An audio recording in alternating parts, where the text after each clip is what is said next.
Ya, jadi Pak Dirjen boleh dijelaskan kembali sebenarnya apa yang melatar belakangi munculnya kebijakan penyesuaian dana BUSP di tahun 2026 ini. Mas? Terima kasih Bu Dirjen, para pecinta ngopi bareng Bu Nunu seluruh Indonesia. Tadi saya dikenalkan, saya Gogot, Direktur Jenderal yang ngurusi pendidikan dasar PAUD ya, mulai dari PAUD, pendidikan dasar, non formal dan informal. Meskipun non formal dan informalnya nanti Bu ya nyusul. Ini masih belum ya, baru dalam proses. Masih dalam proses. Ya. Jadi begini Prof, Bapak Ibu semua yang hadir. Jadi ada 3 pertimbangan yang mendasar ya.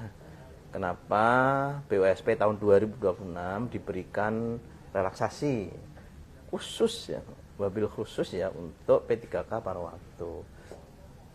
Yang pertama, kita ingin memastikan ya atau menjamin ya keberlangsungan layanan pendidikan di satuan pendidikan yang memiliki tenaga guru ya atau pendidik ya yang berstatus P3K paruh waktu. Dipastikan mereka tetap menjalankan tugasnya. Yang kedua, memang kita tahu persis ya bahwa kondisi fiskal daerah itu ada 3 macam kekuatan. Ada yang kuat, ada yang sedang, ada yang lemah. Nah, kita ingin memastikan apapun kondisi finansial daerah, mereka tetap bisa memberikan layanan pendidikan yang terbaik. Itu yang kedua. Dan yang ketiga, tentu kita ingin memastikan juga hak-hak ya pendidik pada saat mereka beralih status, mereka tetap bisa dipenuhi gitu Bu Nunu. Ya. Baik, terima kasih Pak Dirjen. Jadi sebenarnya maksud diadakan relaksasi ini ya memastikan ya Pak Dirjen pelaksanaan pembelajaran terus berjalan dikarenakan memang guru-guru P3K paruh waktu tidak semua pemerintah daerah punya finansial yang cukup, sehingga mereka tetap dapat mendapatkan kesejahteraannya dengan relaksasi yang tadi sudah disampaikan.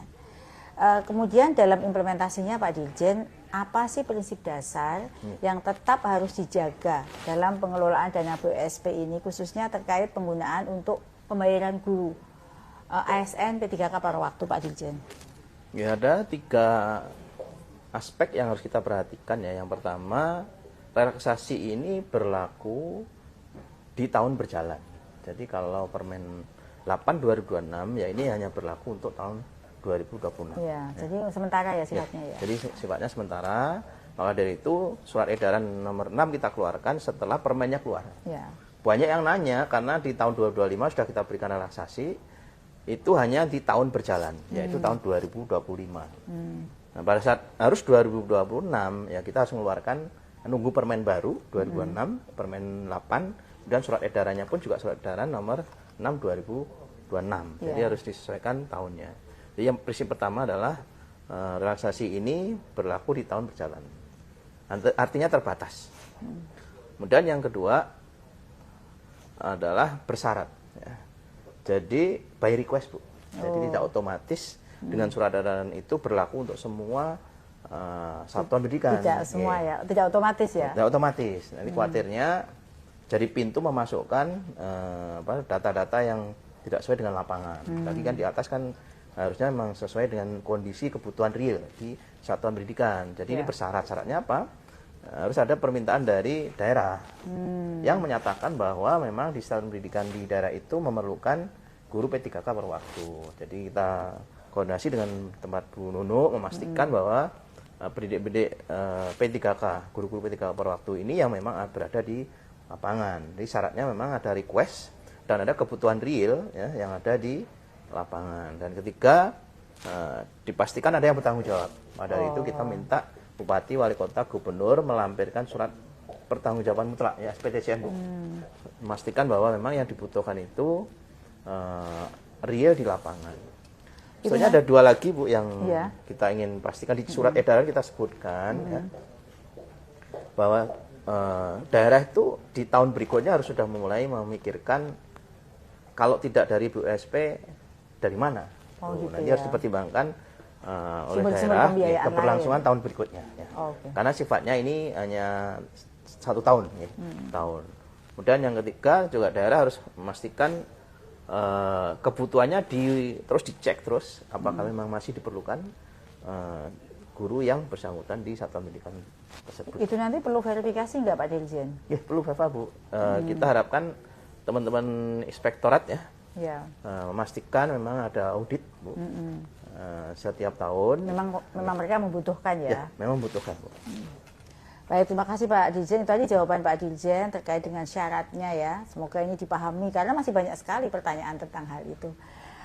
Terkait dengan ini Pak Dirjen, mungkinkah bisa dijelaskan kembali ke publik sebenarnya penggunaan dana BUSP itu untuk honor itu kalau misalnya pemerintah daerah mengajukan jumlah P3K paruh waktunya banyak, itu ada batasannya nggak? Misalnya berapa persen saja yang boleh untuk memanfaatkan dana itu untuk pengajian? Nih Bu, sejak 2025 batasan ini sudah kita sampaikan di Permen Dikdasmen ya tentang Juknispos tahun 2025. Di tahun 2006 juga sama ya. Hanya kita berikan relaksasi untuk pendidik PAUD ya. Di sekolah negeri semuanya pemanfaatan dana BUSP untuk tenaga honorer ya, termasuk pendidik paruh waktu itu maksimal 20% kecuali PAUD. Ya, kalau pendidik PAUD di lembaga PAUD ya, itu masih bisa sampai 40%. Jadi kalau swasta otomatis ya 40 ya. Kalau misalnya mereka P3K di pemerintah daerah itu paruh waktunya banyak, ya harus dipilih ya mana yang sebetulnya gini Bu, kita masih bisa, ini batasan ini memang sudah fix ya 20%. Ya, kondisi khusus kalau daerah-daerah memang sangat urgent dan pemerintah daerah mampu meyakinkan kita, nanti kami harus minta arahan ke Pak Menteri dulu ya. Apakah ada pertimbangan-pertimbangan lain. Ya. Oke, jadi terima kasih ya. Jadi mungkin dari pemerintah daerah yang harus memprioritaskan ya, karena P3K paruh waktu itu kan tidak hanya guru, semua ada pegawai atau pegawai pemerintah dengan perjanjian kerja paruh waktu yang lain. Jadi mungkin nanti karena di dana BUSP itu diatur persentasenya, ya nanti fokuskan di sini untuk guru-guru. Pak Dirjen, mungkin ini juga banyak yang ditanyakan nih Pak, baik di kolom komentar maupun yang mengirim pesan kepada saya. Bagaimana dengan guru yang sudah menerima tunjangan profesi atau TPG-nya? Apakah masih memungkinkan untuk menerima honor dari BUSP? Ya, sebenarnya dari tahun-tahun sebelumnya sudah jelas ya bahwa dana BUSP itu tidak boleh dibayarkan ke dua pihak. Ya. Yang pertama adalah guru PNS. Ya. Guru PNS, P3K juga PNS ya. ASN lah ya. ASN, yang kedua adalah guru yang sudah menerima tunjangan profesi. Jadi itu dari dulu sudah seperti itu. Nah, sampai sekarang ini kan yang masih banyak ditanyakan guru pada saat mereka menerima tunjangan profesi ya otomatis tidak bisa diberikan Bu dari dana BUSP. Ya, terima kasih. Ini ada sambil ini saya membaca pesan nih ada di Abun Pepaya. Apakah relaksasi itu hanya untuk P3K paruh waktu, bagaimana dengan honor? Honor otomatis sudah bisa ya. Otomatis. Jadi yang relaksasi ini karena memang di dalam ketentuan BOS itu kan tidak boleh ASN. Sedangkan paruh waktu kan namanya ASN paruh waktu.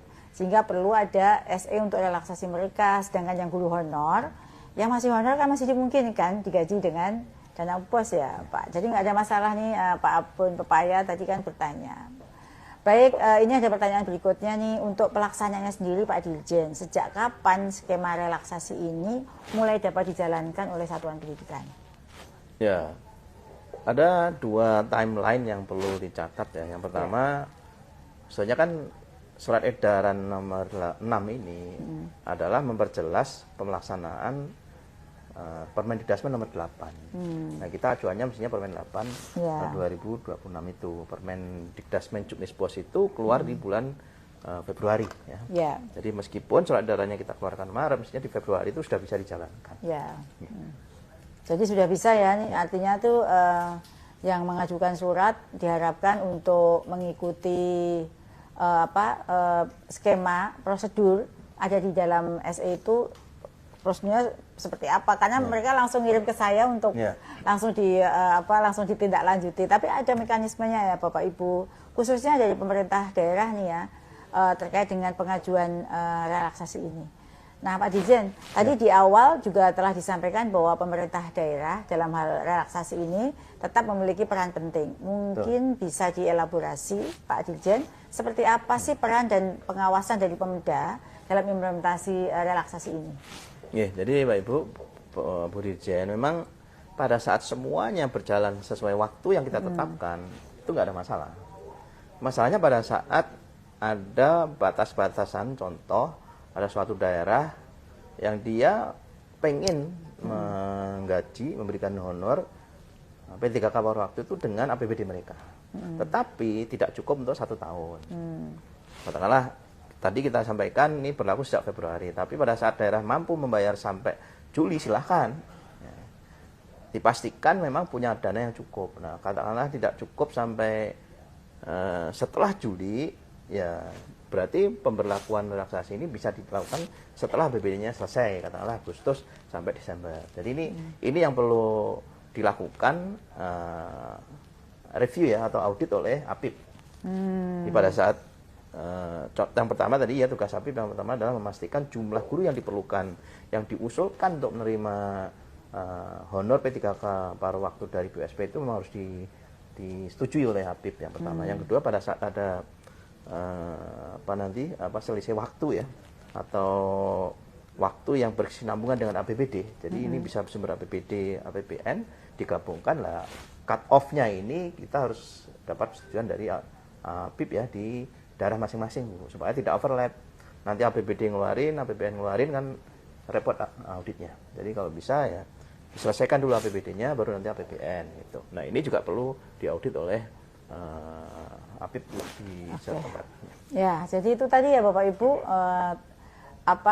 bagaimana sinergi antara BPKAD dan APIP, Dinas Pendidikan, Bapeda, agar terkelola dana BOS tadi terkelola dengan baik, dan yang paling penting dapat dipertanggungjawabkan, dan kita semua tidak mendapatkan masalah di kemudian hari ya Pak Dirjen.